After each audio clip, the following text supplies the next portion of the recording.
For as long as there have been families, there has existed a need to transport those families and their belongings in a practical and efficient manner. And one of the most popular and customary forms of transportation is the wagon. But times change. Whether due to increased regulation or simply the whims of the consumer, eventually something revolutionary will occur. In the case of Caravan, the genesis of a completely new concept took form all the way back in the mid-70s. And the automotive establishment didn't quite know what to make of it. Eventually, this concept would become one with the Humble K-Car, and the world would never be the same.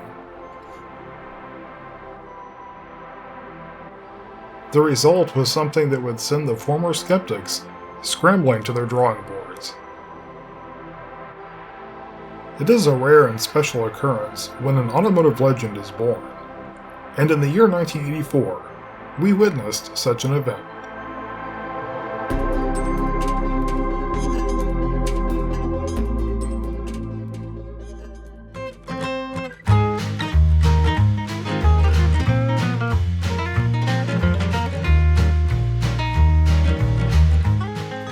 Many would argue that the Chrysler minivans were not really the first of the segment.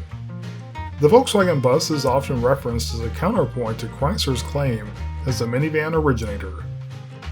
And it is true the VW bus deserves a lot of credit for being truly innovative. Though based on the simple bones of the already ancient Bug, the level of utility the Volkswagen bus offered was truly a revolution. Sure, there were compromises, such as the seating position, which essentially meant the driver and front passenger would serve as a crumple zone in the unfortunate event of an accident. But this was a different time. Traveling velocities were much more leisurely, and the extreme utility offered by the bus made it very popular, particularly in European markets where space was at a premium. The average American consumer, however, saw the little Volkswagen bus as little more than a quirky oddity, cute but not worthy of mainstream acceptance.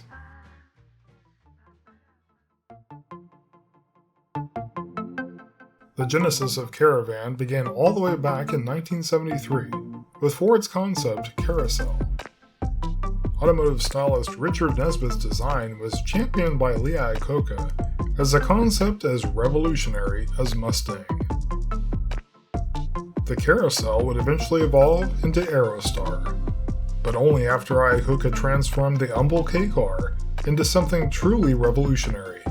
Ford had shunned Lee Iacocca's idea, not to mention Iacocca himself, so he took his idea with him to his new home, Chrysler, and a legend was born.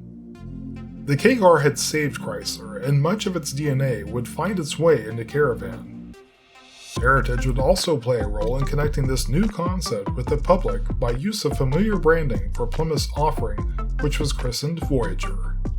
The Caravan was born of a modified K-Car platform, which was designated as the S platform. The wheelbase was 12 inches longer than the Reliant wagon, but overall length was down 3 inches. These overall dimensions met co-designer Hal Spurlock's goal of a garageable van. Of course, there was some concern the minivan would cannibalize full-size van cells, but these fears were soon put aside when executives saw early Caravan prototypes and realized Iacocca, once again, had the right idea at the right time. An idea born over a decade earlier would finally come to life, and family transportation would undergo one of the most dramatic transformations in history.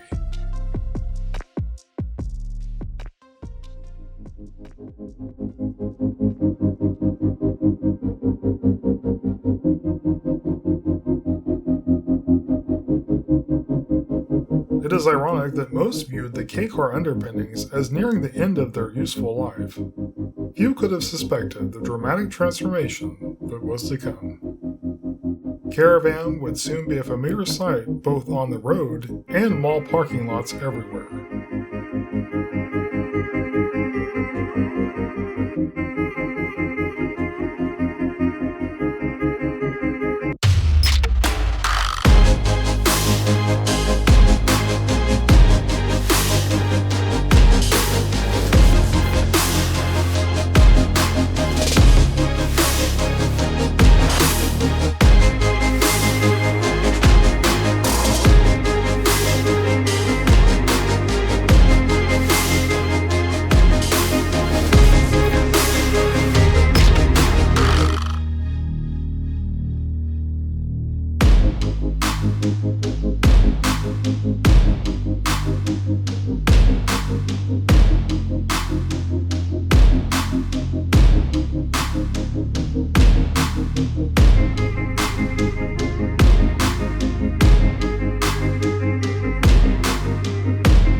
It's easy to forget there was a time when the minivan was seen as the cool alternative to the station wagon. Today's SUVs have replaced the minivan as the cool family ride, but there was a time when middle-aged parents everywhere desperately sought to distance themselves from the deeply uncool station wagon. The rapid acceleration from rad to rank sealed the fate of the quintessential family truckster. Practicality would take precedence over sleek and shapely. The temptation of the exotic would always persist. But in the end, extended warranties and 3-row seating would prove irresistible, as would the $10,000 asking price and available 5-speed manual. Of course, reality could not alter the fact that this was still the 80s. So 101 horsepower from the standard 2.24 would have to suffice. Still, Caravan was enough to send the station wagon on a course from which it would never recover.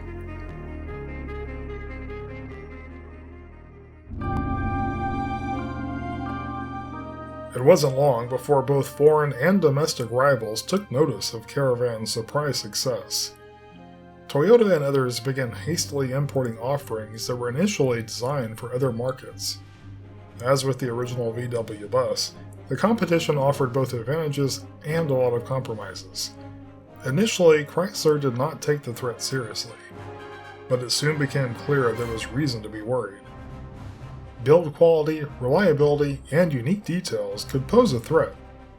Chrysler realized it had an inside partner in Mitsubishi and began researching ideas to fend off foreign competition. But Mitsubishi was all too happy to help to fend off its fellow rivals. And once Motor Week confirmed the competition was formidable, Chrysler and Mitsubishi produced the Colt wagon for consumers who appreciated the idea of a small wagon but preferred Japanese build quality. And the domestics would remain also-rans, for now, primarily due to their less space-efficient truck-derived underpinnings.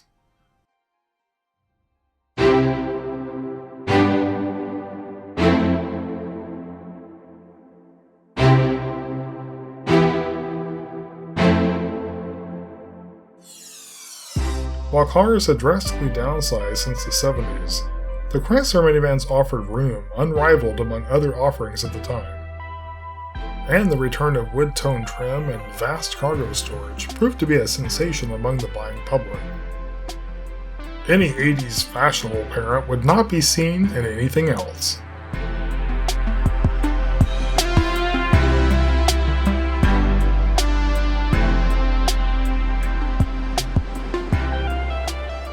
Big inside, small outside, this was the revolution of the 80s. True luxury would arrive to the minivan world in the form of the 1990 Chrysler Town & Country. A leather interior, waterfall grille, and the European-style headlamps introduced in 1987 for Caravan and Voyager were standard. Advanced electronics and luxurious interior themes featured in the LeBaron and other luxury-oriented K-car variants were evident in the Town & Country. V6 power replaced the usual turbocharged 4-cylinder K-car norm in an effort to further enhance the perception of luxury. Town & Country was the crown jewel in a line of automobiles that would rewrite American automotive history, much to the chagrin and regret of the competition.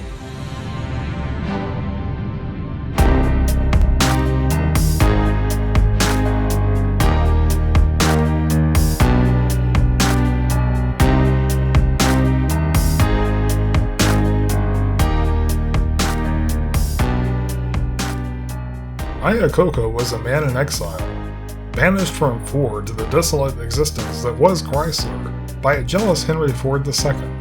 It wasn't long before Ford realized this was a serious mistake. The man behind Ford's biggest success, the Mustang, was up to something.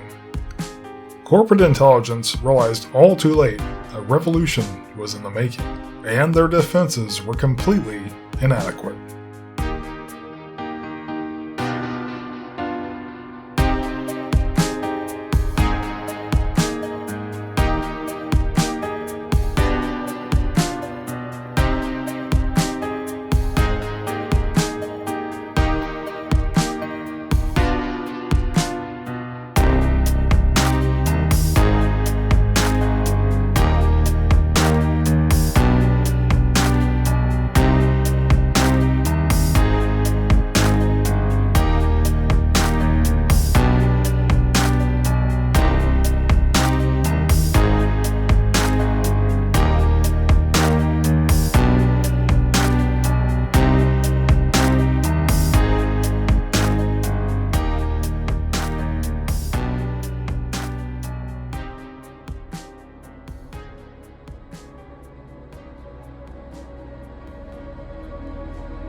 Every so often, a simple idea, sketched out in ink and paper, becomes a legend.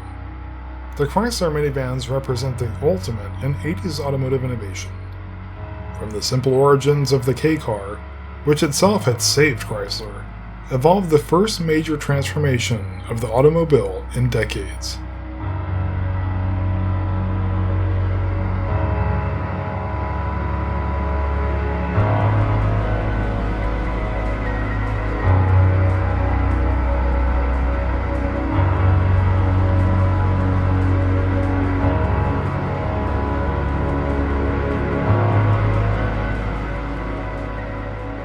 Infinitely configurable and immensely practical, these were the qualities that made Caravan legendary.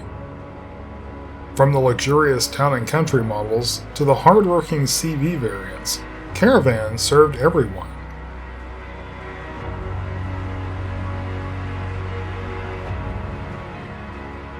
As is always the case, competition would arrive to try to take down the innovator, but the innovator would triumph in the end.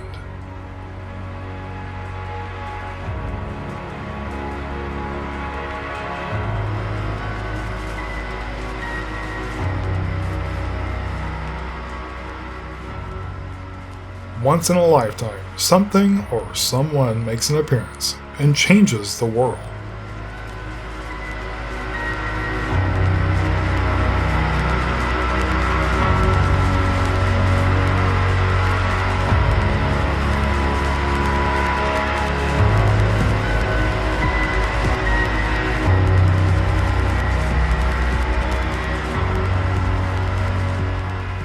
Transformative ideas that were once just sketches on paper sometimes struggle to make the jump to reality. But when they finally make that transition, the results can be something wonderful.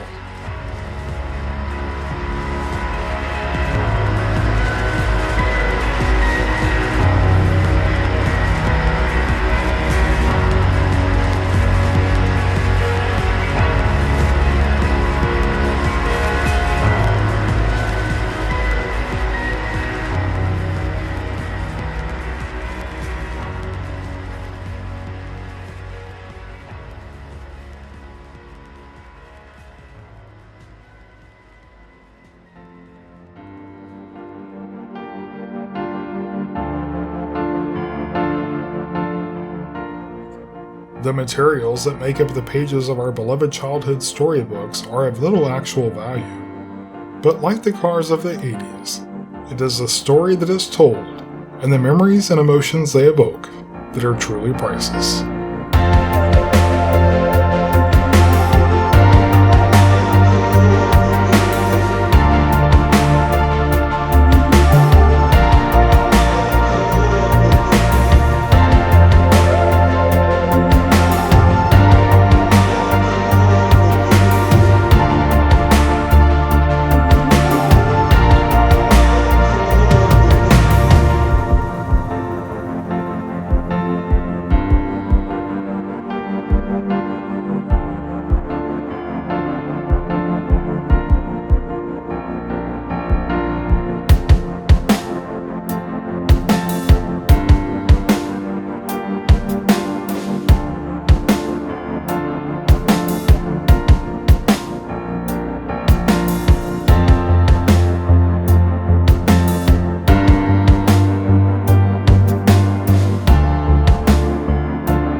suspension very weak. Engine fire, the arrow again. Smoke and dope with John DeLorean.